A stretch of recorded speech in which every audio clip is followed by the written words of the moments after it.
I'll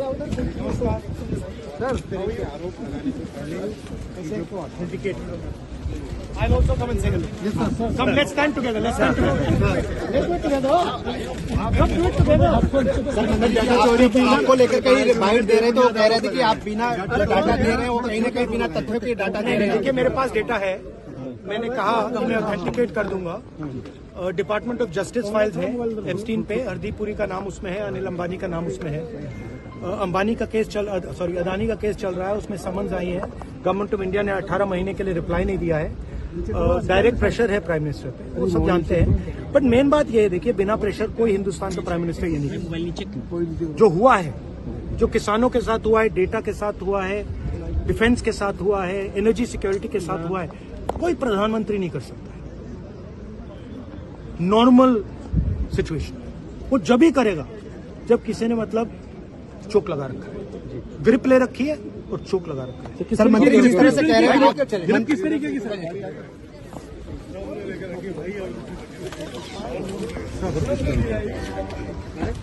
मंत्री जी भाग गए। जिस तरह से उत्तर प्रदेश ने शिक्षा के क्षेत्र में कुछ मॉडल दिए थे, खासतौर पर ऑपरेशन कायाकल्प हो या फिर उन बच्चों के लिए जो निराश्रित थे या निर्माण श्रमिकों के बच्चे थे, उनके लिए अटल आवासीय विद्यालय के मॉडल दिए थे। अटल आवासीय विद्यालय के इंफ्रास्ट्रक्चर को ध्यान में रखते हुए उसी तर्ज पर बेसिक शिक्षा परिषद में हम लोगों ने व्यवस्था की है कि सीएम कंपोजिट विद्यालय की स्थापना, यह हर जनपद में 2-2 विद्यालयों के लिए हम लोगों ने धनराशि का प्रावधान भी इस बजट में सभी 75 जनपदों के लिए किया है। इसके अलावा प्रदेश के अंदर कस्तूरबा गांधी विद्यालयों, अभी बहुत कुछ हमारे विकासखंड ऐसे थे जहां पे कस्तूरबा गांधी विद्यालय नहीं थे या कस्तूरबा गांधी विद्यालय की मांग हो रही थी, वहां पे उनके विस्तार के कार्यक्रम को हम लोगों ने एक व्यवस्था की है। और प्रदेश के जो हमारे प्रसिद्ध स्कूल हैं, माध्यमिक स्कूल हैं, इसके अलावा उच्च शिक्षण संस्थानों के लिए भी, उनके शिक्षणोत्तर कर्मचारियों के लिए भी, वहां पे जो मानदेय पे शिक्षक हैं, इनके लिए भी हम लोगों ने कैशलेस यानी आयुष्मान भारत की तर्ज पर कैशलेस उपचार की व्यवस्था के लिए धनराशि की व्यवस्था भी इसमें की है। सभी प्रकार के शिक्षकों को इसके साथ हम लोगों ने जोड़ा हुआ है, ये सभी चीजें की हैं। आर्टिफिशियल इंटेलिजेंस का उपयोग माध्यमिक स्तर से ही हम करना प्रारंभ करेंगे, इसके लिए धनराशि की व्यवस्था की है। बालिकाओं के लिए निःशुल्क सैनिटरी नैपकिन की व्यवस्था के लिए भी धनराशि की व्यवस्था की गई है और ड्रीम स्किल लैब क्लस्टर के लिए भी धनराशि की व्यवस्था इस बजट में की गई है। इसके अलावा प्रदेश के अंदर अन्य उसमें हमारे जितने भी यानी टेक्निकल एजुकेशन में प्रदेश सरकार ने शिक्षा, कौशल, तकनीकी और उसके सशक्त त्रिकोण के लिए AI, digital technology, defence manufacturing, semiconductor, data centre, data science जैसे उभरते क्षेत्रों में भी हम लोगों ने इसको और अधिक प्रतिस्पर्धी बनाने की दिशा में इसको भी, इसका प्रावधान भी इस बजट में हम लोगों ने टेक्निकल एजुकेशन की दृष्टि से प्रारंभ किया है। बजट में देखा होगा, बजट भाषण जब वित्त मंत्री जी पढ़ रहे थे तो उस समय भी आपने इस बात को गौर किया होगा कि बजट में जो हमारी एफआरबीएम की सीमा है, यानी पिछले 9 वर्ष में ये हमारी सरकार का 10वां बजट है और पहली बार हुआ है जब किसी मुख्यमंत्री को 10वां बजट प्रस्तुत करने का अवसर प्राप्त हुआ है यूपी जैसे राज्य में। इससे पहले कभी नहीं हुआ। दूसरा है कि इन 9 वर्षों में एक भी टैक्स नहीं लगाया गया।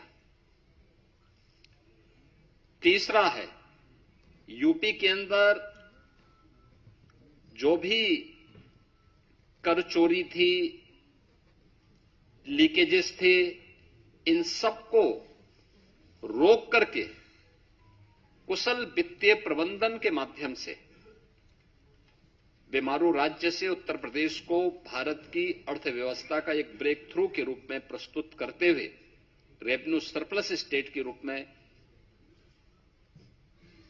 प्रस्तुत करने में सफलता प्राप्त हुई है।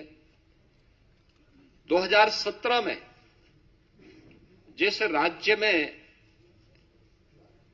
ऋणग्रस्तता थी और वह उसकी 30% से अधिक थी, उसे घटा करके हम लोगों ने अगले ही 2-3 वर्षों के अंदर 27% में लाने में सफलता प्राप्त की थी। लेकिन 3 वर्ष का जो कोविड कालखंड था, इसके कारण यह सीमा बढ़ी थी। हम इसे फिर से 27% में लाने में सफल हुए हैं और हमारा इस वित्तीय वर्ष में यह लक्ष्य है कि हम इसको 23% तक लेके आ जाएं। यानी जो रिजर्व बैंक ने तय किया है कि किसी भी राज्य की जो कुल जीएसडीपी होगी उसकी 30% से अधिक ऋण उस पर नहीं होना चाहिए। उत्तर प्रदेश देश के उन राज्यों में है जिस राज्य के पास जो भी एफआरबीएम की सीमा तय की गई है उसके अधीन उत्तर प्रदेश ने अपने वित्तीय प्रबंधन को रखा है और उत्तर प्रदेश की ऋणग्रस्तता उसी के अधीन उत्तर प्रदेश के अंदर देखने को मिल रही है।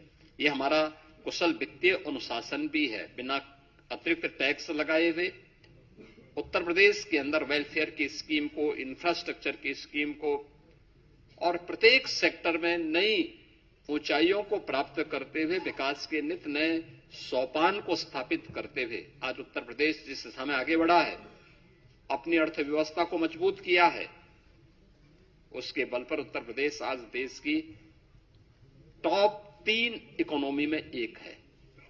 देश की जो टॉप 3 इकोनॉमी है उनमें से उत्तर प्रदेश की एक है। Rule of law real growth की गारंटी है।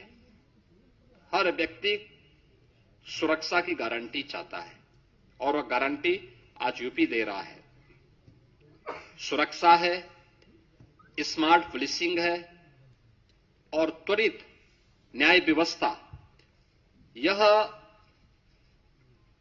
नागरिकों को भी और निवेशकों को भी दोनों को सुरक्षित और एक भरोसेमंद वातावरण देने में एक बड़ी भूमिका का निर्वहन करता है। इससे प्रदेश में एम्प्लॉयमेंट क्रिएट हुआ है दोनों स्तर पर। अब कोई सोच सकता था यूपी में 50 लाख करोड़ रुपए से अधिक का निवेश के प्रस्ताव आएंगे? यूपी का मृतप्राय सा हो गया एमएसएमई सेक्टर फिर से ग्रोथ करके 3 करोड़ से अधिक नौजवानों के लिए नौकरी और रोजगार की संभावनाओं को विकसित करेगा। आज ये यूपी में संभव हो रहा है, आज ये यूपी में दिखाई दे रहा है, यूपी में हुआ है। और उसी दिशा में ये बजट इमर्जिंग टेक्नोलॉजी को फोकस करते हुए आज यहां पे प्रस्तुत किया गया है। इस बजट में कुछ अन्य सेक्टर को भी छुआ गया। अन्नदाता किसान,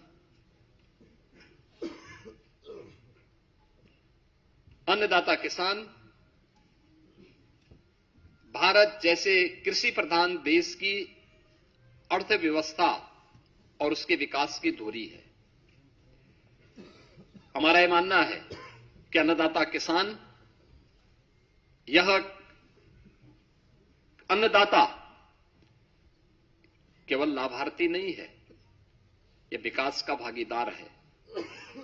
अब अन्नदाता से उसे उद्यमी बनाने की दिशा में नए प्रयास क्या हो सकते हैं, इस दिशा में एक नए प्रयास, इस विकास की यात्रा में प्रदेश का अन्नदाता भी सक्रिय साझेदार बने। इस दिशा से कृषि को इनकम बेस्ड और वैल्यू एडिशन मॉडल के रूप में प्रस्तुत करने के लिए इस बजट में उसका प्रावधान किया गया है। City economic zone SCR, Kashi Mirzapur economic zone, Prayagraj Chitrakoot economic zone, Kanpur Jhansi economic zone, ये क्लस्टर डेवलप करने की एक नई कार्रवाई को आगे बढ़ाने के लिए भी बजट में प्रावधान किया गया है। और ईज ऑफ डूइंग बिजनेस के बाद जन विश्वास सिद्धांत। देखिए, बहुत महत्वपूर्ण बात है यह जन विश्वास सिद्धांत, ईज ऑफ डूइंग बिजनेस। हम 17 में जब आए थे, यूपी का ईज ऑफ डूइंग बिजनेस में जो रैंकिंग थी वह लगभग 13-14 पे रैंकिंग थी हमारी। हम लोगों ने पहले 3 वर्ष के अंदर इसको नंबर 2 पर लाने में सफलता प्राप्त की। फिर यूपी ने चीफ अचीवर स्टेट के रूप में अपने आप को स्थापित किया। अब हम जन विश्वास सिद्धांत के रूप में निवेश करने वाले निवेशक को सिंगल विंडो सचमुच दिखाई दे, इसके लिए उन सभी चीजों में रिलैक्स करना, रजिस्ट्रेशन, लाइसेंसिंग आदि की कार्रवाई को अधिक सरल और सहज बनाने के लिए हमें इस दिशा में आगे कार्य कर, इस दिशा में इसको अब लागू करने की दिशा में यूपी आगे बढ़ा है। आपने देखा होगा कि 9 वर्ष में 3 गुना से अधिक उत्तर प्रदेश का यह बजट बढ़ा है, यानी 9,12,000 करोड़ रुपए से अधिक का अब उत्तर प्रदेश की सबसे बड़ी आबादी का यह बजट आज उत्तर प्रदेश के विधानमंडल में प्रस्तुत हुआ है। और अगर बजट की मैं थीम कहूं तो यह सुरक्षित नारी, सक्षम युवा, खुशहाल किसान और रात को काम, तकनीकी निवेश से समृद्ध होता उत्तर प्रदेश के लिए समर्पित यह बजट 9 वर्ष के नवनिर्माण की एक नई गाथा को देशवासियों के सामने प्रस्तुत करता है। बजट की जो हाइलाइट्स हैं, जो आपने देखा है, इसमें 43,565 करोड़ रुपए से अधिक की धनराशि केवल नई योजनाओं के लिए इस बजट में उसमें प्रस्तावित की गई है। दूसरा, 2 लाख करोड़ रुपए से अधिक की राशि कैपिटल एक्सपेंडिचर के लिए है, यानी ये परिसंपत्तियों के नवनिर्माण में, इंफ्रास्ट्रक्चर के डेवलपमेंट में और इकोनॉमी की यानी अर्थव्यवस्था को सुदृढ़ीकरण करने में इसकी बड़ी भूमिका होती है और यहीं से रोजगार का सृजन भी होता है। ये रोजगार सृजन में भी एक बड़ी भूमिका का निर्वहन करता है। ये बजट का मुख्य हाइलाइट्स है।